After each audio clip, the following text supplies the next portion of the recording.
एक second sir, पूरी घटना पर लेकर अब तक पुलिस क्या अपडेट है? यार कुछ कार्रवाई हुई है अभी? देखिए, कल जो अप्रिय घटना हुई थी उसके रेफरेंस में हम लोगों ने केस दर्ज किया था। उसके बाद सारी रात जो इंटायर दिल्ली पुलिस की जो टीम है और नॉर्थ वेस्ट डिस्ट्रिक्ट की टीम है, इसने काम किया और हमने जो एसेलेंट्स हैं, जो एग्रेसर्स हैं, जो दंगाई हैं, उनका हमने आइडेंटिफिकेशन किया और अब तक हमने 14 दंगाइयों को गिरफ्तार किया है। उसमें जो मेन सरगना है वो भी इन्वॉल्व है और दूसरा जिसने गोली चलाई थी उसको भी हमने गिरफ्तार किया है और जो वेपन ऑफ ऑफेंस है उसको भी हमने रिकवर किया है। इसके अलावा जो इलाके में जो भी मौजूद लोग हैं और तमाम जो सिटीजन्स एंड नागरिक हैं उनके साथ हम कॉन्टिन्यूअस कम्युनिकेशन में हैं।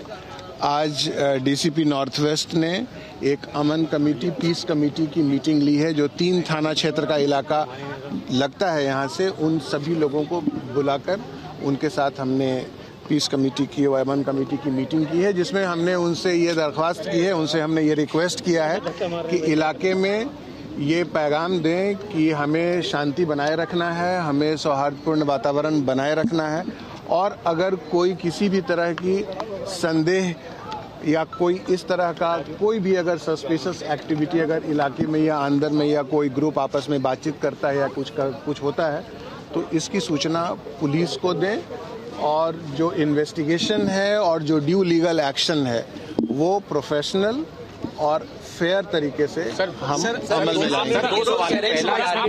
तो मुख्य अभियुक्त कौन है? दूसरा ये कि क्या जांच जो है लोकल पुलिस करेगी या क्राइम या सेल को जो सरगना जो आपने बोला कि सरगना पकड़ा गया है वो कौन है? देखिए, एफआईआर में जो नामजद अभियुक्त है उसको हमने अरेस्ट किया है। एक बात अंसार एक बात, और दूसरी चीज चूंकि ये अभी इन्वेस्टिगेशन चल रहा है जी, किसका क्या रोल है, क्या बात है, क्या कॉन्स्पिरेसी है, क्या बातें थी और कितने लोग हैं और बहुत सारे लोगों का आइडेंटिफिकेशन चल रहा है और जो न्यूएंसेस हैं अपराध के, जो अप्रिय घटना जो हुई है, अनफॉर्चुनेट इंसिडेंट हुआ है, उसके तमाम न्यूएंसेस के ऊपर हम कार्रवाई कर रहे हैं। उस पर गोली चलाने वाला शख्स असलम था या फिर क्राइम या फिर सेल को? देखिए, अभी एज फार एज हमारा बड़ा फोकस्ड काम है और अभी जो नॉर्थ वेस्ट डिस्ट्रिक्ट पुलिस इसका इन्वेस्टिगेशन, इसकी विवेचना कर रही है। सर, असलम और अंसार के बारे में कुछ डिटेल बोल तो ले दो यार, वो हम कर रहे हैं। सर, जो दीपेंद्र जी, जो जहांगीरपुरी थाने के बाहर जो कुछ परिवार हैं उनका कहना है कि सिर्फ एक धर्म के लोग को क्यों गिरफ्तार किया गया अभी तक, और उनका आरोप है कि पुलिस ने उनके साथ मारपीट की और गाली गलौज किया है। नहीं, देखिए, अभी तो एट फर्स्ट इंस्टेंस जो भी नाम, जो भी लोगों का आइडेंटिफिकेशन हुआ है वो गिरफ्तार हुआ है। अभी तो इन्वेस्टिगेशन शुरू हुआ है। अभी इसका एम्बिट जो हम लोग जितने हमारे जो सीसीटीवी फुटेजेस हैं, वीडियो का जो फुटेजेस है या जो ह्यूमन इंटेलिजेंस का जो बेसिस है, इन तमाम एंगल से हम काम कर रहे हैं और जो कोई भी इस अप्रिय घटना में, इस अनफॉर्चुनेट दंगे के इंसिडेंट में लिप्त पाया जाएगा और पाया जा रहा है, उन सब के ऊपर कड़ी प्रोफेशनल कानूनी कार्रवाई। क्योंकि वीडियो तमाम सब आ चुकी हैं, गोलियां कितनी चली, बंदूक लहराते हुए भी लोग दिखाई दे रहे हैं, कितनी कुछ गोलियां चली, कुछ अभी तक आपकी इनिशियल इंक्वायरी में पता चल पाया हो? सर नहीं, अभी प्रीमैच्योर होगा इस पर इस तरह की कोई बात कहना। बस इतनी बात मैं कहूंगा, इन्वेस्टिगेशन एक सही रास्ते पे चल रहा है और उस पर बहुत पैनी नजर है तमाम सुपरवाइजरी अफसरों की और हम उस पर इफेक्टिव कार्रवाई। देखिए, आगे की स्थिति के लिए जो यहाँ का इलाका है इसको सेक्टर्स डिवीजन में बांट दिया गया है। सीनियर अफसर, आउटसाइड फोर्स और जो हर गली और हर नुक्कड़ का ख्याल रखकर वहाँ पर एडिक्वेट पुलिस की व्यवस्था है और चाक चौबंद है। हम सब जहां भी अगर कोई भी किसी भी तरह की गड़बड़ी करने की कोशिश करता है या कोई एफर्ट करता है उस पर हम इफेक्टिव तरीके से कार्रवाई करेंगे। क्या बातचीत हुई है? अभी नहीं हुई उधर। तीसरी बार शोभा यात्रा का रूट था क्या, अपने ऑन रूट पर थी या फिर इधर उधर भी? कहा जा रहा है कि तीसरी बार सर वो जब राउंड ले रही थी तब ये हुआ। उनका 3 बार राउंड। नहीं, देखिए बहुत सारी चीजें और बहुत सारा डिटेल्स जो है वो इन्वेस्टिगेशन के बाद सामने आएगा और उस इन्वेस्टिगेशन के बाद हथियार कहाँ से आए होगी।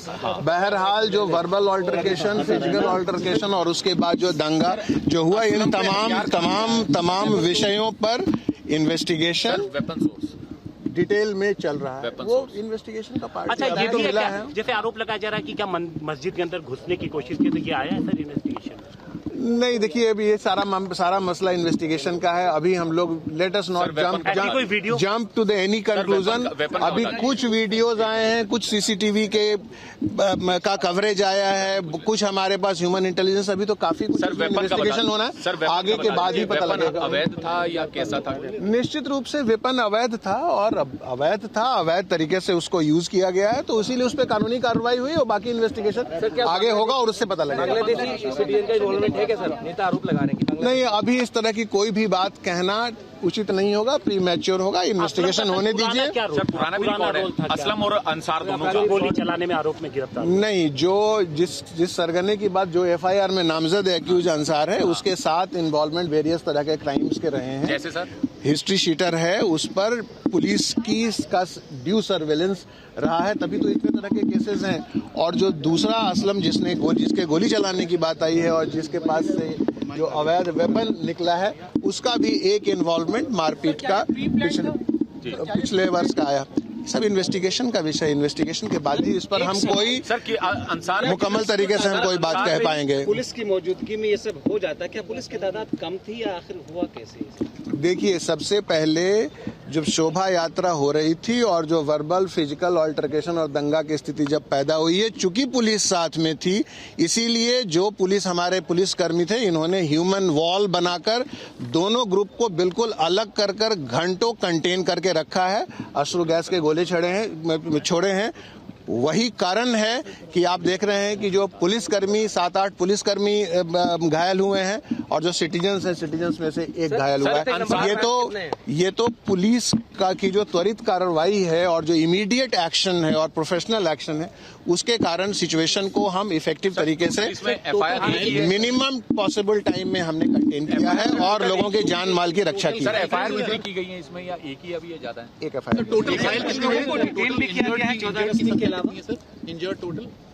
7-8 पुलिसकर्मी हैं, एक सिविलियन है, बाकी और भी आकलन कर रहे हैं। ये बता दीजिए, थैंक यू। अंसार पे टोटल मुकदमे कितने थे? टोटल 7 मुकदमे। हाँ, thank you. Anil, That was Dipendra Pathak, Special Commissioner of Police, Law and Order in Delhi. He made a couple of points. He said that we are investigating all angles and culprits will be punished strictly. And there we have Piyush, who was with the police commissioner. Piyush, right now, he just said, Dipendra Pathak just said that all culprits will be punished strictly and the focus right now is on peace and security. What's the pulse on the ground? well, absolutely, that's the message being sent out by the police, and the police is also saying that they do not want to jump to any kind of conclusion. Remember that the senior police officials are there present on the spot, and they are also trying to man the entire area. Let me also try to get in a word from Dipendra Pathak, who just spoke to us, who is also saying that police does not want to jump to any kind of conclusion. Sir, if you can tell us. Sir, just only one question, sir. Sir, only one. No, see, otherwise 101 I am not going to. So now Dipendra Pathak is now saying that he wants to talk to senior police officers and he's now trying to ascertain the further details about the investigation. But yes, while speaking to media, Dipendra Pathak has also made it very clear that police at this point of time does not want to jump to any kind of a conclusion. Police wants that each and every angle should be thoroughly investigated. Let me try to show you the pictures the situation here, what is current situation here at this very place where, the riots had broken out. We are at the same C and D block where the riots had broken out, where the clashes had broken out between people here. Remember that it happened soon after the Shobha Yatra, which was taken out by a group of people. And the moment that Shobha Yatra took right turn from this very area, they were attacked. So now the police is saying that the main accused in this case, who had also used the weapon, illegal weapon, he has been arrested. In fact, it was an illegal weapon. This has also been confirmed by police. At the same time, police has also said that around 14 people have been arrested, 6 to 7 police personnel have been injured, 1 civilian has been injured. This is what the data which police is also telling us. Police has also said that Delhi police personnel who were deployed at that time when the clashes broke out, they also got injured because they tried to create a human wall. They tried to stop the people from both these sides, but when they got failed, they were also injured. They were attacked by the people who had attacked the Shobha Yatra. So this is what the police at this point of time is maintaining. In fact, police have registered a fire. Illegal weapon has been seized. The man who has fired bullets at police personnel, he has been arrested. There are multiple cases against him. In fact, he was also carrying that illegal weapon with him. So every angle is now being thoroughly monitored. Right now, the situation is absolutely under control. Today in the morning, we saw heavy deployment of Delhi police personnel and paramilitary forces. But now that deployment has now come to a lower level because, in the morning, the officers were deployed in large numbers, but now we can see as to how few police personnel have now been moved. So slowly and gradually, the situation is now turning to normalcy. But still, looking at the gravity of situation, areas have now been completely barricaded. I would ask Anil to show you. You can see that's the very chowraha from where right now we are filing this report. Here itself, the clashes had broken out. This entire area has now been completely barricaded. Entry points from that particular side is now blocked. Entry point from my left hand side has also been completely blocked. People have been strictly asked to remain indoors. Yesterday also we saw as to how Delhi police personnel, CRPF personnel, they took out a march to instill a sense of security and confidence among the people. So Delhi police is trying its best to calm the situation, to control the situation. The police personnel deployed in large numbers. Since last night we have seen as to how the deployment has been increasing.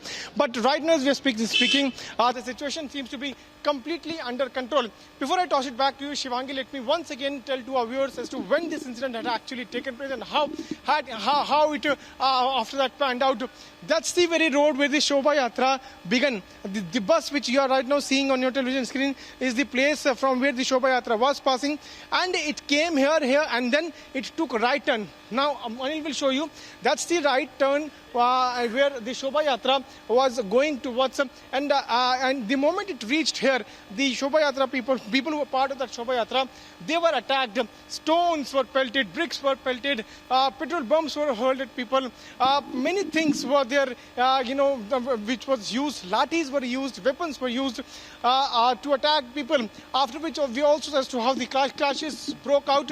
Now Delhi police is trying its best to calm the situation. In fact, Delhi police has also said that each and every person looking into the videos was available with Delhi police.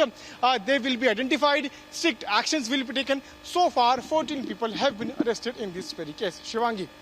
Okay, Piyush, thank you for getting us that detailed ground report from Jahangirpuri. Thank you so much, Piyush. Thank you, Madhurima, and thank you, Ananya. All our reporters are there on ground, deployed, and getting you minute-by-minute updates on this big story that we're tracking from Delhi. And now even Uttar Pradesh is on high alert after that incident, that violent clashes which happened in Delhi yesterday in Jahangirpuri. My colleague spoke to the ADG there in Lucknow. Listen in.